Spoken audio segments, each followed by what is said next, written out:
Asia cup के लिए भारत की स्क्वाड को देखकर भारत के तमाम क्रिकेट दिग्गज आग बबूला हो चुके हैं और सिलेक्शंस पर सवाल उठा रहे हैं। मानो इस इंडियन क्रिकेट टीम के सिलेक्शन से वो खुश नहीं है, और हो भी क्यों। अगर उसमें श्रेयस अय्यर जैसा टैलेंटेड खिलाड़ी नहीं है तो फिर वाद विवाद होना संभावित है। और यहाँ पर अगर आप बात करेंगे तो यशस्वी जायसवाल भी जगह डिजर्व करते थे, वो भी उस स्क्वाड में नहीं है। और अगर आप बात करेंगे शुभमन गिल की, तो जो पिछले टी20 मुकाबले के सीरीज में भी नहीं थे, वो अचानक आते हैं, वाइस कैप्टन बन जाते हैं, और भी बहुत सारी बातें इस स्क्वाड में हुई हैं जिसको लेकर तमाम तरह के दिग्गज अपनी बयानबाजियों का दौर शुरू कर चुके हैं और जमकर फटकार लगा रहे हैं सिलेक्शंस कमेटी को। खासतौर पर श्रेयस अय्यर वाले मामले ने तो बहुत ज्यादा तूल पकड़ ली है। और जैसा कि आप देख रहे हैं, यहाँ एशिया कप की ये स्क्वाड है, इसमें आप देख सकते हैं कि किन किन खिलाड़ियों को मौका मिला है। अगर अभी तक आपने नहीं देखा है तो वीडियो को पॉज करके देख लीजिए। अब अगर आपने देख लिया है तो चलिए जानते हैं तमाम दिग्गज क्या कह रहे हैं। लेकिन आगे बढ़ने से पहले मैं आपकी राय जानना चाहूंगा। आप कमेंट सेक्शन में बताएं, ऐसा खिलाड़ी जिसे आपको लगता है कि यार इसका सिलेक्शन नहीं होना चाहिए था, वो भी बता सकते हैं, और किसका होना चाहिए था और जो बाहर है उसका भी बता सकते हैं जो आपको लगता है। बाकी जानते हैं क्या कह रहे हैं दिग्गज। देखो, सबसे पहले तो बात ये आती है ना कि श्रेयस अय्यर और यशस्वी जायसवाल पर सिलेक्शंस कमेटी के अजीत अगरकर ने क्या कहा। जो मुख्य चयन करता है, उन्होंने क्या सफाई दी है कि ये दोनों खिलाड़ी क्यों नहीं है। तो इसको लेकर श्रेयस अय्यर को लेकर कहा अजीत अगरकर ने कि अय्यर की कोई गलती नहीं है, उन्हें बस अपने मौके का इंतजार करना पड़ा। आप ही बताइए उन्हें शामिल करने के लिए किसे बाहर किया जाए। अय्यर के सिलेक्शंस ना होने के सवाल पर अगरकर ने कहा यशस्वी जायसवाल भी टीम में नहीं है, अभिषेक शर्मा अच्छा कर रहे हैं और वो बॉलिंग भी कर सकते हैं। इन दोनों में से किसी एक को ही जगह मिल सकती है। श्रेयस अय्यर के साथ भी यही बात है, टीम में न शामिल होने से उसकी कोई गलती नहीं है। मतलब जायसवाल बाहर है क्योंकि अभिषेक अच्छा कर रहे हैं और बॉलिंग कर सकते हैं। क्या लिटरली अभिषेक की बॉलिंग आप काम में लेते हैं? वैसे तो अभिषेक की जगह एज अ बैट्समैन बनती है, मेरा मानना ऐसा है। जायसवाल से पहले भी आप उन्हें जगह दे सकते हैं, बट जायसवाल की भी जगह बनती है उस स्क्वाड में। दूसरी बात यहाँ पर यह है कि श्रेयस अय्यर किस खिलाड़ी की जगह ले सकता है, ये पूछ रहे हैं अजीत अगरकर कि भाई ऐसा कौन सा खिलाड़ी है जिसे आप ही बताइए कि उसको रिप्लेस कर सकता है श्रेयस अय्यर। वेल, मैं आपसे पूछता हूँ, कमेंट सेक्शन में बता सकते हैं। भेदभाव हो रहा है श्रेयस अय्यर के टीम में ना होने पर, भड़के दिग्गज बोले उनके साथ में गलत हो रहा है। जब भारतीय टीम के पूर्व ओपनर कृष्णाचार्य श्रीकांत ने अपने बातचीत करते हुए कहा आप श्रेयस अय्यर के खिलाफ पक्षपात कर रहे हैं। उन्होंने क्या गलती की है? श्रेयस अय्यर ने कुछ समय पहले यूएई में चैंपियंस ट्रॉफी में इतना अच्छा प्रदर्शन किया, उसके प्रदर्शन पर गौर क्यों नहीं किया? श्रीकांत ने चीफ सेलेक्टर अजीत अगरकर पर निशाना साधा है और कहा कि श्रेयस अय्यर के लिए जगह कहां है। सीधा 5वां नंबर, 6ठे नंबर पर हार्दिक, 7वें नंबर पर अक्षर पटेल, 8वें पे जितेश शर्मा। टीम का संतुलन पूरी तरह से बिगड़ गया है। शुभमन गिल ने आईपीएल और चैंपियंस ट्रॉफी में अच्छा प्रदर्शन किया, इसीलिए उन्हें मौका दिया जा सकता है, लेकिन उनकी जगह पर श्रेयस अय्यर को नहीं दिया जा सकता है। तो इसीलिए ये श्रीकांत साहब भड़के हैं। रवि अश्विन ने भी जमकर फटकार लगाई है, कहते हैं कि अब और क्या करना होगा। आर अश्विन का फूटा गुस्सा, यशस्वी जायसवाल को ड्रॉप करने पर सिलेक्टर्स को लगाई जमकर फटकार और कहते हैं कि अब ऐसा हो सकता है कि यशस्वी जायसवाल टीम के लिए खेलने की बजाय अपने लिए खेलना शुरू करेंगे। यह उनके मनोबल पर असर डालता है। जी अश्विन ने आगे कहा जायसवाल को जैसे ही टेस्ट क्रिकेट में मौका मिला, उन्होंने इसे दोनों हाथ से लपका।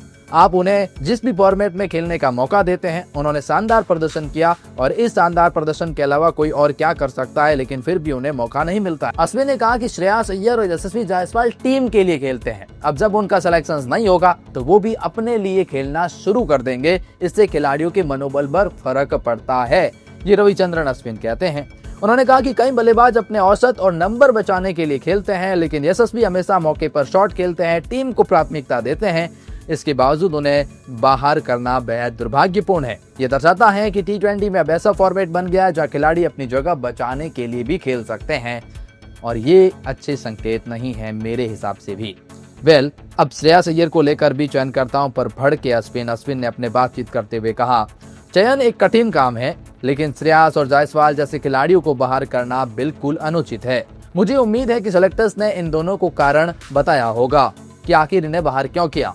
अश्विन ने सवाल उठाया कि जब शुभमन गिल शानदार फॉर्म में है तो श्रेयस अय्यर और जायसवाल भी कम नहीं है। उन्होंने कहा, श्रेयस ने क्या गलत किया? जायसवाल ने ओवल में मुश्किल पिच पर शानदार पारी खेली। दोनों ही खिलाड़ी अपनी जगह बचाने के लिए नहीं बल्कि टीम के लिए खेलते हैं, तो फिर सवाल उठने लाजमी हैं।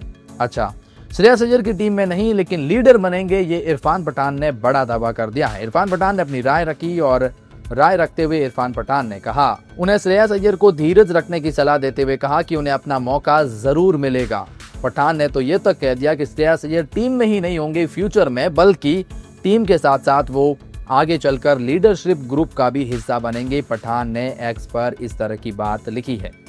तो वहीं पर अक्षर पटेल को उपकप्तानी के पद से क्यों हटाया गया है, इसको लेकर मोहम्मद कैफ ने जमकर फटकार लगाई और अपने एक्स पर पोस्ट करते हुए लिखा, मैं आशा करता हूं कि अक्षर पटेल ने उपकप्तानी के पद से हटाने को पहले ही एडवांस में इन्फॉर्म आपने कर दिया होगा।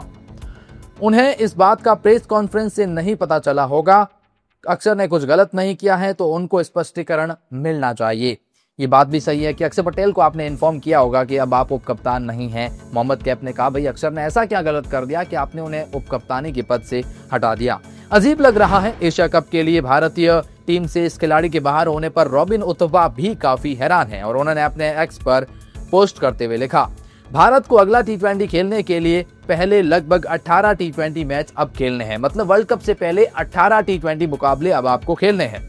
श्रेयस अय्यर को, जो आपको चैंपियनशिप जीतने में अहम भूमिका निभाते थे, का ना होना मुझे अजीब लग रहा है, लेकिन उम्मीद तो यही है कि उन्हें जल्द ही इस टीम में जगह मिल जाए क्योंकि वे इसके हकदार हैं। मुझे उम्मीद है कि उन्हें टीम से बाहर किए जाने की जानकारी दे दी गई होगी, उथप्पा ने एक्स पर पोस्ट पर लिखा। मैन टीम तो छोड़िए, रिजर्व में भी नहीं है। अय्यर की अनदेखी पर जमकर गुस्साए हैं, जी हां, अभिषेक नायर। उन्हें कहा, मुझे नहीं पता कि क्यों ऐसा हुआ, लेकिन मैं ये सवाल पूछना चाहता हूं कि अगर वो इतने स्ट्रॉन्ग कैंडिडेटर है तो वे आपके रिजर्व प्लेयर में कैसे नहीं है। कभी कभी सिलेक्शंस मीटिंग में उनमें न होने से डिस्कस बहुत रोचक हो जाते हैं, लेकिन मैं ये समझ नहीं पा रहा हूं कि श्रेयस अय्यर को टी20 टीम में 20 सदस्य में भी शामिल न होने पर क्या औचित्य है। मैं 15 की बात ही नहीं कर रहा हूं, मैं 20 सदस्यीय टीम की बात कर रहा हूं, जिसमें श्रेयस अय्यर को यह मैसेज जा रहा है कि वह टीम की प्लानिंग का भी हिस्सा नहीं है। क्योंकि अगर वह सब चीजें ठीक भी नहीं रहती हैं तो टीम में रियान पराग जगह बनाएंगे या रिजर्व प्लेयर में से कोई एक आएगा, ये सवाल है, ये अभिषेक नायर ने पूछा है। तो भारतीय टीम के इस खिलाड़ी के चयन न होने पर आग बबूला हुए पूर्व कप्तान अजहरुद्दीन ने भी एक बहुत बड़ा ट्वीट करा और ट्वीट में लिखा, a Shreyas Iyer left out of the squad, big surprise. अब सुनील गावस्कर ने भी अपनी राय दी है और ड्रॉप होने को लेकर भी बहुत सारी बातें करी। सुनील गावस्कर ने कहा, आप मैच में केवल 11 खिलाड़ी चुन सकते हैं और आप टीम में 15 खिलाड़ी चुन सकते हैं, किसी को बाहर होना ही है। ये भारतीय क्रिकेट उनमें से एक है, इस पर चर्चा का कोई मतलब नहीं बनता है कि ए, बी या सी होना चाहिए। अब यह हमारी टीम है, चयन समिति द्वारा टीम चुनने से पहले हम अभी अपनी राय दे सकते हैं, लेकिन एक बार टीम चुने जाने के बाद इसे पूरा समर्थन करना चाहिए। हमें ये नहीं कहना चाहिए कि ए को वहां होना चाहिए था, बी को वहां होना चाहिए था। ये केवल विवाद पैदा करता है, जो खिलाड़ी है जरूरत नहीं है। वे बिल्कुल आश्चर्य की बात नहीं है। उन्होंने शुभमन गिल कुछ हफ्ते पहले ही 750 से अधिक रन बनाए थे। आप इस तरह की फॉर्म वाले खिलाड़ी को बाहर नहीं कर सकते हैं। इसके अलावा उन्होंने आईपीएल में वास्तव में अच्छा प्रदर्शन किया है, जो इंग्लैंड दौरे से ठीक पहले समाप्त हुआ था। यह एक बहुत अच्छा फैसला है। उन्होंने उपकप्तानी देना भी ये बताते हुए एक तरीका है कि वो भविष्य में टी20 टीम का नेतृत्व कर सकते हैं। मुझे लगता है कि यह बहुत ही अच्छा चयन है। ये समर्थन दिया है शुभमन गिल के उस फैसले का सुनील गावस्कर ने। तो कुछ इस तरह के रिएक्शंस आए हैं तमाम तरह के क्रिकेट दिग्गजों के। आप क्या कहते हैं इसके बारे में कमेंट सेक्शन में बता सकते हैं।